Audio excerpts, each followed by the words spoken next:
Well, hola from Mexico. I'm Bob Henderson. I'm the Nomad Dad for the Nomad Capitalist. So nice to have you with us today.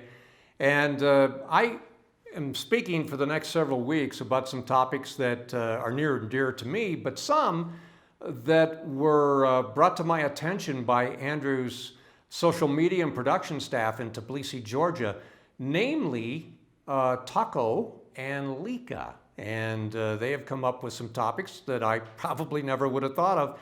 And this is one of them. I think it's a terrific topic. They said, why don't you talk about some of the advice that you gave Andrew when he was growing up? I said, wonderful. I'd be happy to share that.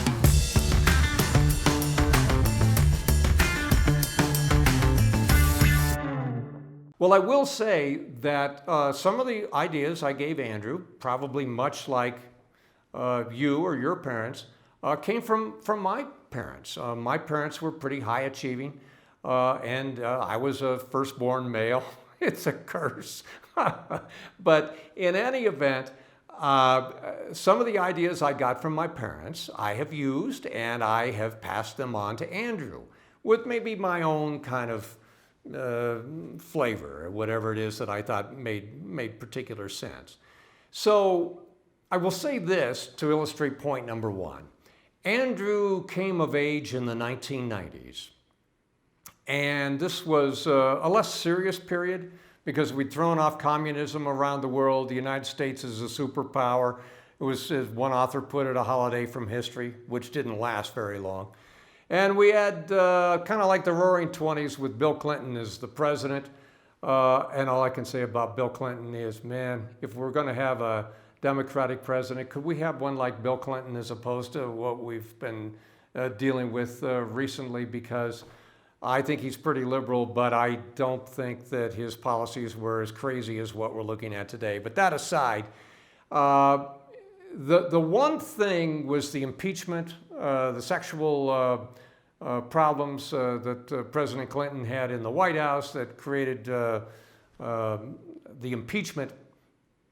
And as the commentators would talk about this night after night, and Andrew would be watching this and I'd be watching this, they'd be saying, character doesn't matter. And I wanted to pick the TV up and throw it through the window. Because I told Andrew, I said, Andrew, the only thing that matters is character. I don't care how smart you are. I don't care how much money you have. The only thing that matters is character. And if you're going to be in business, the only thing that matters is character. So I wanted him to know that. I said, now, there's only one Bill Gates. He might be the most influential or amazing person with his invention, Microsoft, since the printing press almost 500 years ago. So not everybody's going to become that, okay? In fact, most people are pretty average, and that's fine. And if you're average or slightly above, this is what you need to do. You need to outwork the competition, and every day you need to do the basics. What are the basics? Well, I'll use a football metaphor. You need to block and tackle. If you don't have blocking, tackling, your quarterback's not going to go anywhere if he doesn't have blockers. And on the other side of the ball, if you can't tackle, you're going to find the other team in the end zone all the time. You got to play defense, you got to block, and you got to tackle. And you got to outwork the competition.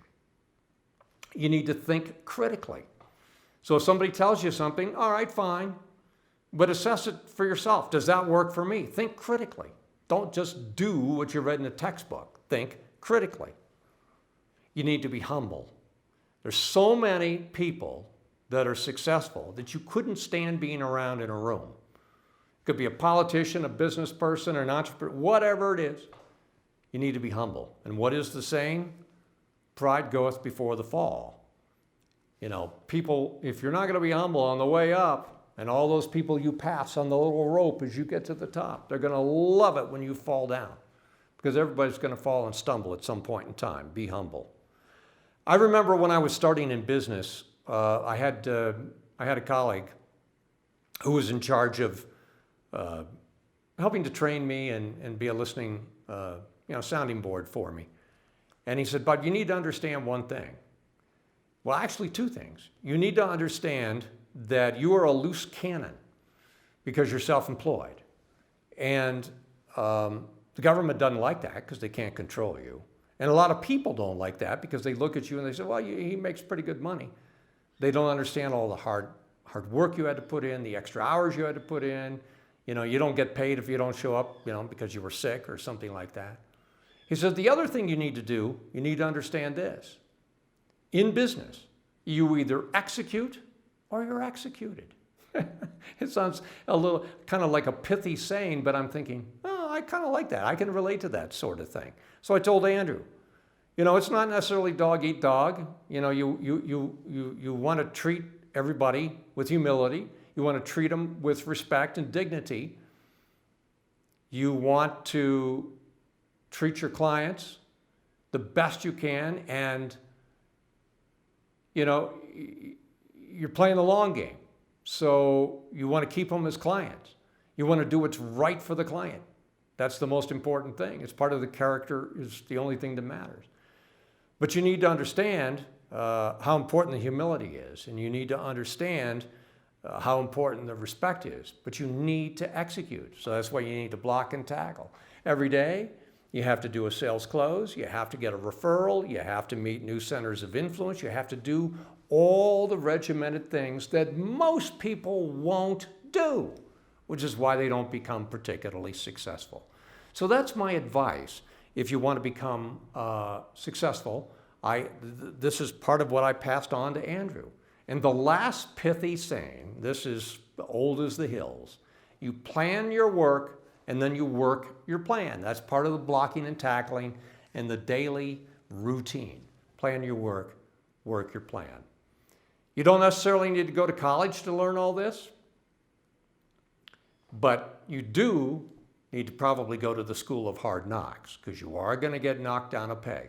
But I think that if you've got integrity, you treat people with dignity, and you are humble, and you outwork your competition, and you're always learning, these are the things that I told Andrew about. So to Andrew's staff in Tbilisi, thank you very much for the suggestion. I look forward to talking to you next time. I'm Bob Henderson, the Nomad Dad for the Nomad Capitalist. Don't stop now. We've got well over 1,000 more videos here on YouTube for you to watch and learn how to go where you're treated best. And if you want to work with Nomad Capitalist personally, go to nomadcapitalist.com/apply, learn about our unique, tried and true process, garnered over years of experience, and learn how you can become our client.